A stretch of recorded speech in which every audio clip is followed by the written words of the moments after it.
Hello everyone, welcome back to our channel. ಈ ವಿಡಿಯೋದಲ್ಲಿ second PUC chemistry ಎಕ್ಸಾಮ್ನಲ್ಲಿ ಬರುವಂತಹ important ಕ್ವೆಶನ್ಸ್ಗಳನ್ನು ನೋಡ್ತಾ ಹೋಗೋಣ with answer. First question, difference between ideal and non ideal solutions. So ideal solution ಮತ್ತು non ideal ಸೊಲ್ಯೂಷನ್ನ ನಡುವೆ ಇರುವಂತಹ differences. So ideal solution Raoult's ಲಾನ ಒಬೆ ಮಾಡುತ್ತೆ, non ideal solution Raoult's law obey ಮಾಡಲ್ಲ. ಎರಡು ಪ್ಯೂರ್ ಕಾಂಪೋನೆಂಟ್ಗಳನ್ನು ಮಿಕ್ಸ್ ಮಾಡಿದಾಗ ಐಡಿಯಲ್ ಸೊಲ್ಯೂಷನ್ ಏನಾಗುತ್ತೆ, ಎಂಥಾಲ್ಪಿ ಚೇಂಜ್ ಆಗಲ್ಲ. So delta H mixing is equal to 0, ಅಂದರೆ ಹೀಟ್ ಅಬ್ಸರ್ವ್ ಆಗಲ್ಲ, ಎವಾಲ್ವ್ ಆಗಲ್ಲ. ಆದರೆ ನಾನ್ ಐಡಿಯಲ್ ಸೊಲ್ಯೂಷನಲ್ಲಿ delta H mixing is not equal to 0, ಅಂದರೆ ಚೇಂಜ್ ಆಗುತ್ತೆ. ಐಡಿಯಲ್ ಸೊಲ್ಯೂಷನಲ್ಲಿ ಎರಡು ಪ್ಯೂರ್ ಕಾಂಪೋನೆಂಟ್ಗಳನ್ನು ನೀವು ಮಿಕ್ಸ್ ಮಾಡಿದಾಗ ಸೊ ಅದರ ವ್ಯಾಲ್ಯೂಮ್ ಏನಾಗಿರುತ್ತೆ, ಆ ಎರಡು ಕಾಂಪೋನೆಂಟ್ಗಳ ಸಮ್ ಆಗಿರುತ್ತೆ, ಅಂದರೆ ಚೇಂಜ್ ಆಗಲ್ಲ. So delta V mixing is equal to 0. But non ideal ಸೊಲ್ಯೂಷನಲ್ಲಿ ಚೇಂಜ್ ಆಗುತ್ತೆ. So delta V mixing is not equal to 0. Next question, applications of Henry's law. So Henry's ಲಾನ uses to increase the solubility of carbon dioxide in soft drinks and soda water. The bottle is sealed under high pressure. So ಇಲ್ಲಿ carbon dioxide ಗ್ಯಾಸ್ನ solubility ಜಾಸ್ತಿ ಮಾಡೋದಕ್ಕೋಸ್ಕರ soft drinks ಮತ್ತು soda ವಾಟ್ರಲ್ಲಿ under high pressure ಬಾಟಲ್ನ seal ಮಾಡಿರ್ತಾರೆ. And next application to avoid bends. So scuba ಡೈವರ್ಸಲ್ಲಿ ಆಗುವಂತಹ ಬೆಂಡ್ಸನ್ನು ಅವಾಯ್ಡ್ ಮಾಡೋದಕ್ಕೆ. Next question, what are colligative properties? Name any 2 colligative properties. So ಇಲ್ಲಿ ಡೆಫಿನೇಷನ್ ಬರೀಬೇಕು ಆ್ಯಂಡ್ ಅದರ ಜೊತೆಗೆ ಯಾವುದಾದ್ರೂ 2 ಕಾಲಿಗೇಟಿವ್ ಪ್ರಾಪರ್ಟೀಸ್ ಬರೀಬೇಕಾಗುತ್ತೆ. ಸೊ ಏನು ಕಾಲಿಗೇಟಿವ್ ಪ್ರಾಪರ್ಟಿ ಅಂದರೆ, the properties of solutions which depend only on the number of solute particles and not on the nature of the solute are called colligative properties. So colligative property ಅಂದರೆ ಇದು solutions ಇರುವಂತಹ property. So ಈ property number of salute ಪಾರ್ಟಿಕಲ್ಸ್ಗಳ ಮೇಲೆ ಮಾತ್ರ depend ಆಗಿರುತ್ತೆ, ಅವುಗಳ nature ಮೇಲೆ depend ಆಗಿರಲ್ಲ. ಸೊ ಈ ಪ್ರಾಪರ್ಟಿನ ಕಾಲಿಗೇಟಿವ್ ಪ್ರಾಪರ್ಟಿ ಅಂತ ಕರೀತಾರೆ. ಒಂದೆರಡು ಕಾಲಿಗೇಟಿವ್ ಪ್ರಾಪರ್ಟಿ ಹೇಳೋದಾದರೆ, relative lowering of vapour pressure, osmotic pressure. Next question, define osmosis. The flow of solvent from the solvent into the solution through a semi permeable membrane is called osmosis. So ಏನು osmosis ಅಂದರೆ, the flow of solvent, ಎಲ್ಲಿಂದ ಸಾಲ್ವೆಂಟಿಂದ solution ಕಡೆಗೆ solvent move ಆಗ್ತಿದೆ through the semi permeable membrane, ಇದನ್ನು osmosis ಅಂತ ಕರೀತಾರೆ. Next one, reverse osmosis. The direction of osmosis can be reversed if a pressure larger than osmotic pressure is applied to the solution side. That is, now the pure solvent flows out of the solution through the semi-permeable membrane. This phenomenon is called as reverse osmosis. ಇಲ್ಲಿ osmosis ಆಗುವಂತಹ ಡೈರೆಕ್ಷನನ್ನು reverse ಮಾಡ್ತಾ ಇದ್ದಾರೆ, opposite ಮಾಡ್ತಿದ್ದಾರೆ. ಹೇಗೆ ಮಾಡ್ತಾರೆ ಅಂದರೆ, osmotic ಪ್ರೆಷರ್ಗಿಂತ ಜಾಸ್ತಿ ಪ್ರೆಷರ್ನ ಸೊಲ್ಯೂಷನ್ ಸೈಡ್ಗೆ ಅಪ್ಲೈ ಮಾಡಿದಾಗ ನಮ್ಮ ಆಸ್ಮೋಸಿಸ್ನ ಡೈರೆಕ್ಷನ್ ರಿವರ್ಸ್ ಆಗುತ್ತೆ. ಆಗ ಸೊಲ್ಯೂಷನಿಂದ ಪ್ಯೂರ್ ಸಾಲ್ವೆಂಟು ಸೆಮಿ ಪರ್ಮಿಯಬಲ್ ಮೆಮ್ಬ್ರೇನಿಂದ ಹೊರಗಡೆ ಬರುತ್ತೆ. ಈ ಪ್ರೋಸೆಸ್ನ ರಿವರ್ಸ್ ಆಸ್ಮೋಸಿಸ್ ಅಂತ ಕರೀತಾರೆ. ಆಸ್ಮಾಟಿಕ್ ಪ್ರೆಷರ್ ಅಂದರೆ ಏನು? ಸೊ ನಿಮಗೆ ಗೊತ್ತಿದೆ, ಸಾಲ್ವೆಂಟ್ ಮಾಲಿಕ್ಯೂಲ್ಸು ಸಾಲ್ವೆಂಟಿಂದ ಸೊಲ್ಯೂಷನ್ ಸೈಡ್ಗೆ through semi permeable membrane flow ಆಗ್ತಿದೆ, ಹೌದಾ? ಸೊ ಅದನ್ನು ಸ್ಟಾಪ್ ಮಾಡೋದಕ್ಕೋಸ್ಕರ ಪ್ರೆಷರ್ನ ಏನು ಅಪ್ಲೈ ಮಾಡ್ತಾರೆ ಅದನ್ನು ಆಸ್ಮಾಟಿಕ್ ಪ್ರೆಷರ್ ಅಂತ ಕರೀತಾರೆ. ಸೊ ಇಲ್ಲಿ ನಿಮ್ಮ ಆಸ್ಮೋಸಿಸ್ ಡೈರೆಕ್ಷನ್ ರಿವರ್ಸ್ ಮಾಡಬೇಕು ಅಂದರೆ ಆಸ್ಮಾಟಿಕ್ ಪ್ರೆಷರ್ಗಿಂತ ಜಾಸ್ತಿ ಪ್ರೆಷರ್ನ ಅಪ್ಲೈ ಮಾಡಬೇಕು.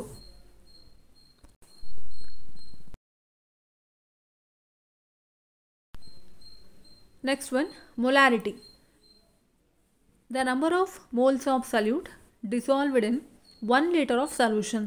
ಸೊ 1 ಲೀಟರ್ ಆಫ್ ಸೊಲ್ಯೂಷನಲ್ಲಿ ಎಷ್ಟು number of moles of solute dissolve ಆಗಿದೆ ಅನ್ನುವಂಥದ್ದು ಮೊಲಾರಿಟಿ ಆಗಿರುತ್ತೆ.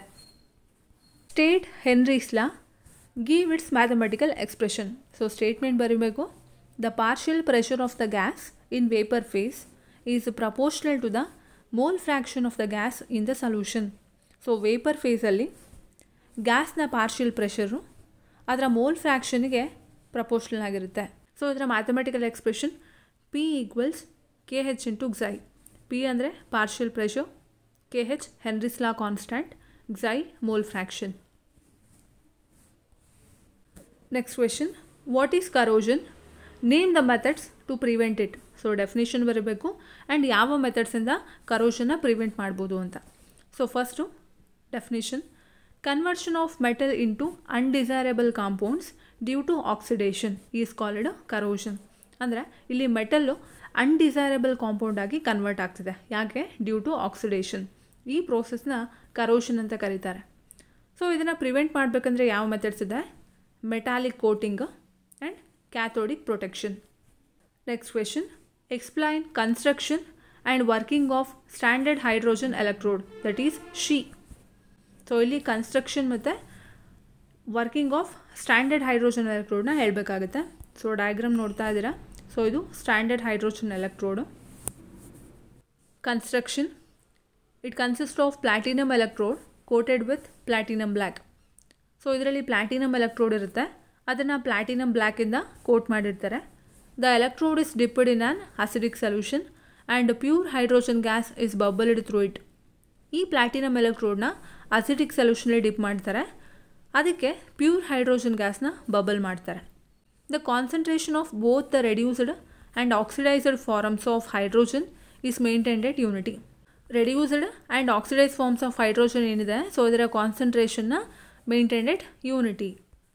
ಅಂದರೆ the pressure of hydrogen gas is 1 bar and the concentration of hydrogen ion in the solution is 1 molar. Hydrogen gas na pressure 1 bar and hydrogen ion na concentration 1 molar ಆಗಿರುತ್ತೆ. Working, hydrogen gas is adsorbed on platinum surface. So platinum surface ಏನಿದೆ, so ಅದಕ್ಕೆ hydrogen gas ಅಡ್ಸರ್ಬ್ ಆಗುತ್ತೆ, ಅದ್ರ ಮೇಲೆ ಹೋಗಿ accumulate ಆಗುವಂಥದ್ದು. So ಇಲ್ಲಿ representation ನೋಡ್ತಾ ಇದ್ದೀರಾ, platinum bar H2 bar H+. So platinum solid, H2 gas, H+ aqueous ions. So H+ plus electron give rise to half H2. Next one, state Faraday's first and second law of electrolysis. First law, the amount of chemical reaction which occurs at any electrode during electrolysis by a current is proportional to the quantity of electricity passed through the electrolyte. ಒಂದು electrolysis ಪ್ರೋಸೆಸ್ಸಲ್ಲಿ ಎಲೆಕ್ಟ್ರೋಡಲ್ಲಿ ಆಗುವಂತಹ amount of chemical ರಿಯಾಕ್ಷನ್ನು ಆ ಎಲೆಕ್ಟ್ರೋಲೈಟಿಗೆ pass ಮಾಡುವಂತಹ quantity of ಎಲೆಕ್ಟ್ರಿಸಿಟಿಗೆ proportional ಆಗಿರುತ್ತೆ. Second law, the amount of different substances liberated by the same quantity of electricity passing through the electrolytic solution are proportional to their chemical equivalent weights. Electrolytic ಸೊಲ್ಯೂಷನ್ಗೆ same quantity of electricity pass ಮಾಡಿದಾಗ amount of different substances liberate ಆಗುತ್ತೆ. So ಇದು ಅದರ chemical equivalent ವೇಟ್ಗೆ proportional ಆಗಿರುತ್ತೆ. So ಇಲ್ಲಿ ನೋಡ್ತಿರೋವಂಥದ್ದು diagram. So ಅವ್ರು ಕೇಳಿರೋದೇನು, ಲೀಡ್ ಟೇಬಲ್ ಡಯಾಗ್ರಾಮ್ ಆ್ಯಂಡ್ ಅದ್ರ ಜೊತೆಗೆ overall cell reaction.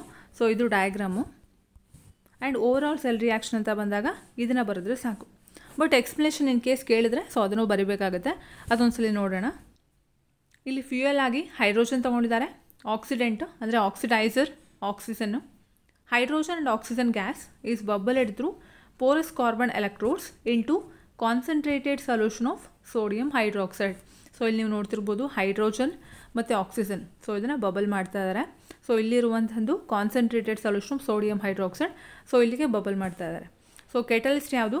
Finally divided platinum or palladium metal are incorporated into the electrodes which increase rate of reaction. So platinum palladium metal, so ಅದು catalyst ಆಗಿ act ಮಾಡ್ತಿದೆ. So catalyst ಏನು ಮಾಡುತ್ತೆ? Rate of ರಿಯಾಕ್ಷನ್ನ ಜಾಸ್ತಿ ಮಾಡುತ್ತೆ. Electrode ರಿಯಾಕ್ಷನ್ನು, so ಆ್ಯನೋಡಲ್ಲಿ 2H2 gas plus 4OH minus aqueous give rise to 4H2O liquid plus 4 electron. So ಕ್ಯಾಥೋಡಲ್ಲಿ O2 gas plus 2H2O liquid plus 4 electron give rise to 4OH minus. Overall ರಿಯಾಕ್ಷನ್ನು 2H2 gas plus 2O2 gas give rise to 2H2O liquid. Question, derive an integrated rate equation for a rate constant of a zero order reaction. Integrated rate equation for zero order reaction. Zero order reaction ಅಂದರೆ the rate of the reaction is proportional to 0 power of the concentration of reactants. So ಒಂದು ರಿಯಾಕ್ಷನ್ನ consider ಮಾಡಿದ್ದಾರೆ, reactant give rise to product. So ಒಂದು reaction ಆಗ್ತಾ ಹೋದ ಹಾಗೆ ಪ್ರಾಡಕ್ಟ್ನ concentration ಜಾಸ್ತಿ ಆಗ್ತಾ ಬರುತ್ತೆ, ರಿಯಾಕ್ಟೆಂಟ್ನ ಕಾನ್ಸಂಟ್ರೇಷನ್ ಕಡಿಮೆ ಆಗ್ತಾ ಬರುತ್ತೆ, ಹೌದಾ? ಸೊ ಅದನ್ನು ಮೈನಸ್ನಿಂದ ರೆಪ್ರೆಸೆಂಟ್ ಮಾಡ್ತಾರೆ. So rate equals minus d concentration of R divided by d t equals k into concentration of R to the power 0. ಯಾಕೆ? ಇದು 0 order reaction. So concentration of R to the power 0 ಅಂದರೆ equal to 1. So ಯಾವುದೇ ಒಂದು number ಆಗಿರ್ಬೋದು, ಅದರ power 0 ಆದರೆ ಅದು equal to 1 ಆಗಿರುತ್ತೆ. So rate equals minus d concentration of R divided by d t equals k into concentration of R to the power 0 ಜಾಗದಲ್ಲಿ 1 ಹಾಕ್ತೀವಿ. So k into 1. ಸೊ ಇದನ್ನು ರೀಅರೇಂಜ್ ಮಾಡಿದಾಗ d concentration of R equals minus K D T. So ಇದನ್ನು integrate ಮಾಡಿದಾಗ concentration of R equals minus K T plus I. So ಇದು equation 1. I ಅಂದರೆ integration constant. At t equal to 0 ಅಂದರೆ T ಜಾಗದಲ್ಲಿ ನಾವು 0ನ substitute ಮಾಡಬೇಕು, ಅಂದರೆ reaction ಇನ್ನೂ ಶುರು ಆಗಿಲ್ಲ. ಸೊ ಆಗೇನಾಗುತ್ತೆ, the concentration of reactant that is concentration of R equals concentration of R naught. So concentration of R naught ಅಂದರೆ initial concentration of the reactant. So reaction ಶುರು ಮಾಡಬೇಕಾದ್ರೆ ಏನಿರುತ್ತಲ್ವ, ಸೊ ಅದು substituting in equation 1. So equation 1ಅಲ್ಲಿ T equal to 0 ಮತ್ತು concentration of R ಜಾಗದಲ್ಲಿ concentration of R ನಾಟ್ನ substitute ಮಾಡೋಣ. ಸೊ ಆಗ ಈಕ್ವೇಷನ್ 1 ಏನಾಗುತ್ತೆ, concentration of R naught equals minus K into 0 plus I. So concentration of R naught ಹಾಗೆ ಇರುತ್ತೆ, minus K into 0. So anything ಅದನ್ನು 0 ಜೊತೆ ಮಲ್ಟಿಪ್ಲೈ ಮಾಡಿದರೆ 0 ಆಗುತ್ತೆ. 0 plus I. So concentration of R naught equals I ವ್ಯಾಲ್ಯೂನ equation 1ನಲ್ಲಿ substitute ಮಾಡೋಣ. So ಆಗ concentration of R equals minus K T plus concentration of R naught. So ಇದನ್ನು rearrange ಮಾಡಿದಾಗ ನಮ್ಗೆ ಏನು ಸಿಗುತ್ತೆ, ಸೊ ಈ ಕಾನ್ಸಂಟ್ರೇಷನ್ ಆಫ್ ಆರ್ ಇಲ್ಲಿಗೆ ಶಿಫ್ಟ್ ಆಗುತ್ತೆ, ಈ ಮೈನಸ್ ಕೆ ಟಿ ಇಲ್ಲಿಗೆ ಶಿಫ್ಟ್ ಆಗುತ್ತೆ. K T equals concentration of R naught minus concentration of R. So ನಮಗೆ ಬೇಕಾಗಿರೋದೇನು, rate constant. So K equals concentration of R naught minus concentration of R divided by T. So ಇದು final expression. Next question, derive an integrated rate equation for a rate constant of a first order reaction. So first order reaction ಅಂದರೆ the rate of the reaction is proportional to the first power of the concentration of the reactant. So ಒಂದು ರಿಯಾಕ್ಷನ್ನ consider ಮಾಡಿದ್ದಾರೆ, reactant give rise to product.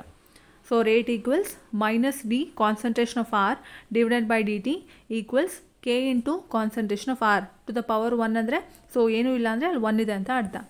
So D concentration of R divided by concentration of R equals minus K D T. So ಇದನ್ನು rearrange ಮಾಡಿದ್ದಾರೆ. So ಇದನ್ನು integrate ಮಾಡಿದಾಗ ln concentration of R equals minus K T plus I. So ಇದು equation 1. I ಅಂದರೆ integration constant. When T equal to 0 concentration of R equals concentration of R naught. So concentration of R naught ಅಂದರೆ initial concentration of the reactant. So ಇದನ್ನು equation 1ನಲ್ಲಿ substitute ಮಾಡೋಣ. ಆಗ ln concentration of R equals minus K into 0 plus I. So minus K into 0 ಅಂದರೆ 0 ಆಗುತ್ತೆ. Ln concentration of R equal to I ವ್ಯಾಲ್ಯೂನ equation 1ನಲ್ಲಿ substitute ಮಾಡಿದಾಗ ln concentration of R equals minus K T plus ln concentration of R naught. ಇದು equation 2. ಇದನ್ನು rearrange ಮಾಡೋಣ. So ಆಗ ln concentration of R divided by concentration of R naught equals minus K t. ನಮಗೆ ಬೇಕಾಗಿರೋದೇನು, rate constant. So k equal to 1 by t ln concentration of R naught divided by concentration of R. Equation 3ನ ಹೀಗೂ ಬರಿಬೋದು, k equals 2.303 divided by t log concentration of R naught divided by concentration of R. So ಇದು final expression. Next question, what is half life period of a reaction? Show that half life period of a zero order reaction is directly proportional to initial concentration of the reactants. So ಇಲ್ಲಿ ಕೇಳಿದ್ದಾರೆ half life period of a ರಿಯಾಕ್ಷನ್ನ definition and ಅದ್ರ ಜೊತೆಗೆ ಏನು ಕೇಳಿದ್ದಾರೆ, show that half life period of a zero order reaction is directly proportional to initial concentration of the reactant ಅಂತ. So first ನಾವು definition ಬರೀಬೇಕು. ಹಾಫ್ ಲೈಫ್ ಅಂದರೆ ಏನು, the time in which the concentration of a reactant is reduced to half of its initial value. ಅಂದರೆ ನಮ್ಮ concentration of reactant ಏನಿದೆ, so ಅದರ ಅರ್ಧದಷ್ಟು ಆಗೋದಕ್ಕೆ, ಅದರ ಇನಿಷಿಯಲ್ ವ್ಯಾಲ್ಯೂ ಏನಿದೆ ಅದರ ಅರ್ಧದಷ್ಟು ಆಗೋದಕ್ಕೆ ಎಷ್ಟು ಟೈಮನ್ನು ತಗೊಳುತ್ತೆ, ಅದು ಹಾಫ್ ಲೈಫ್ ಆಗಿರುತ್ತೆ. ಸೊ ಇದನ್ನು ಟಿ ಆಫಿಂದ ರೆಪ್ರೆಸೆಂಟ್ ಮಾಡ್ತಾರೆ. ಸೊ ಈಗ expression for half life of a zero order reaction. So ಅವ್ರು ಏನಾರು ಕೊಟ್ಟಿರಲಿ, ಬಟ್ ಫೈನಲ್ ಆಗಿ ಝೀರೋ ಆರ್ಡರ್ ರಿಯಾಕ್ಷನ್ ಅಂತ ಕೊಟ್ಟಾಗ ಸೊ ನೀವು ಇದನ್ನೇ ಬರೀಬೇಕಾಗುತ್ತೆ.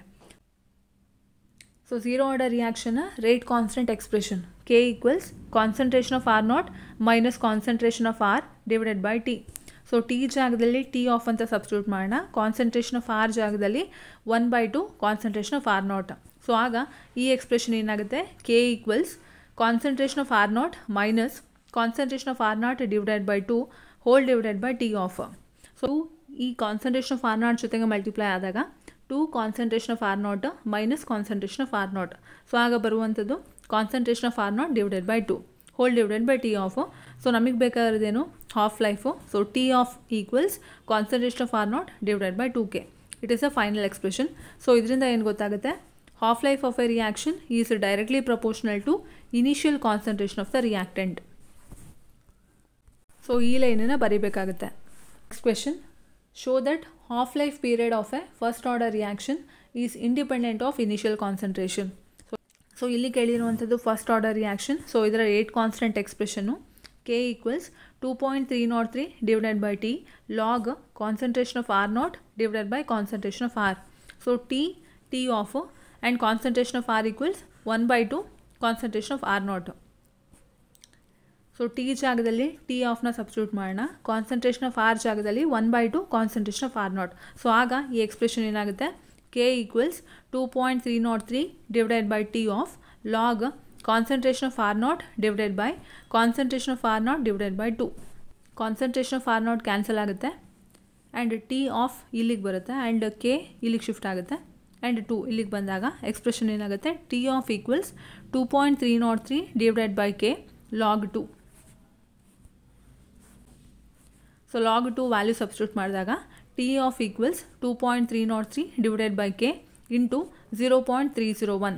ಸೊ ಇದನ್ನು ಮಲ್ಟಿಪ್ಲೈ ಮಾಡಿದಾಗ ನಮ್ಗೆ ಬರುವಂಥ value 0.693 divided by k. So t half equals 0.693 divided by k is the final expression. Half life of a reaction is independent of initial concentration of reactants. Next question, what is a pseudo first order reaction? Give example. So pseudo first order reaction andre a reaction which appears to be of higher order but made to follow first order kinetics by taking the other reactants except one in a large excess is called pseudo first order or pseudo unimolecular reaction. The reaction ನೋಡೋದಕ್ಕೆ higher order ಥರ ಕಾಣಿಸುತ್ತೆ, ಆದರೆ ಅದು first order ಕೈನೆಟಿಕ್ಸ್ನ follow ಮಾಡ್ತಿರುತ್ತೆ and ಅದರಲ್ಲಿ ಒಂದು reactant ಜಾಸ್ತಿ ಅಮೌಂಟಲ್ಲಿ ಪ್ರೆಸೆಂಟ್ ಇರುತ್ತೆ. ಆ ರಿಯಾಕ್ಷನನ್ನು ಸೂಡೋ ಫಸ್ಟ್ ಆರ್ಡರ್ ಅಥವಾ ಸೂಡೋ ಯೂನಿಮಾಲಿಕ್ಯುಲರ್ ರಿಯಾಕ್ಷನ್ ಅಂತ ಕರೀತಾರೆ. Example, inversion of cane sugar. So sucrose ತೊಗೊಂಡಿದ್ದಾರೆ, C12H22O11 plus H2O. So give rise to glucose and fructose. Next question, write RNase equation, mention the terms. K equals AE power minus EA by RT. So A ಅಂದರೆ RNase factor ಅಥವಾ frequency factor ಅಂತಲೂ ಕೂಡ ಕರೀತಾರೆ. R ಅಂದರೆ gas constant, EA activation energy, T is the temperature. Next one, write the differences between order and molecularity. Order ಅಂದರೆ it is the sum of the powers of the concentration terms in the rate equation. Rate ಈಕ್ವೇಷನ್ಲಿ ಇರುವಂತಹ concentration ಟರ್ಮ್ಸ್ಗಳ ಪವರನ್ನು add ಮಾಡಿದಾಗ ನಮ್ಗೆ ಬರುವಂಥದ್ದು order. ಮಾಲಿಕ್ಯುಲಾರಿಟಿ ಅಂದರೆ it is the number of reacting species taking part in an elementary reaction. ಒಂದು elementary ರಿಯಾಕ್ಷನಲ್ಲಿ involve ಆಗುವಂತಹ number of reacting ಸ್ಪೀಶೀಸ್ಗಳನ್ನು ಮಾಲಿಕ್ಯುಲಾರಿಟಿ ಅಂತ ಕರೀತಾರೆ. ಈ ರಿಯಾಕ್ಟಿಂಗ್ ಸ್ಪೀಶೀಸ್ಗಳು ಕೊಲೈಡ್ ಆಗಬೇಕು ಒಂದಕ್ಕೊಂದು. ಆರ್ಡರ್ ಅನ್ನುವಂಥದ್ದು ಹೋಲ್ ನಂಬರ್, ಫ್ರ್ಯಾಕ್ಷನ್ ಅಥವಾ ಝೀರೋ ಆಗಿರುತ್ತೆ. ಮಾಲಿಕ್ಯುಲಾರಿಟಿ ಯಾವಾಗಲೂ ಕೂಡ ಹೋಲ್ ನಂಬರ್ ಆಗಿರುತ್ತೆ, ಇದು ಝೀರೋ ಮತ್ತು ಫ್ರ್ಯಾಕ್ಷನ್ ಆಗಲ್ಲ. ಆ್ಯಂಡ್ ಆರ್ಡರ್ ಅನ್ನುವಂಥದ್ದು experimental quantity, molecularity theoretical quantity. And order elementary ಮತ್ತು ಕಾಂಪ್ಲೆಕ್ಸ್ ರಿಯಾಕ್ಷನ್ ಎರಡಕ್ಕೂ ಅಪ್ಲಿಕೇಬಲ್ ಆಗುತ್ತೆ, ಆದರೆ ಮಾಲಿಕ್ಯುಲಾರಿಟಿ ಎಲಿಮೆಂಟರಿ ರಿಯಾಕ್ಷನ್ಸ್ಗೆ ಮಾತ್ರ ಅಪ್ಲಿಕೇಬಲ್ ಆಗುತ್ತೆ. Next one, what are the 2 criteria for effective collision according to collision theory. So ಒಂದು ಎಫೆಕ್ಟಿವ್ ಕೊಲಿಷನ್ ಆಗಬೇಕು ಅಂದರೆ ಯಾವ ಕ್ರೈಟೀರಿಯಾಸ್ ಇದೆ? So first one, activation energy and proper orientation of molecules.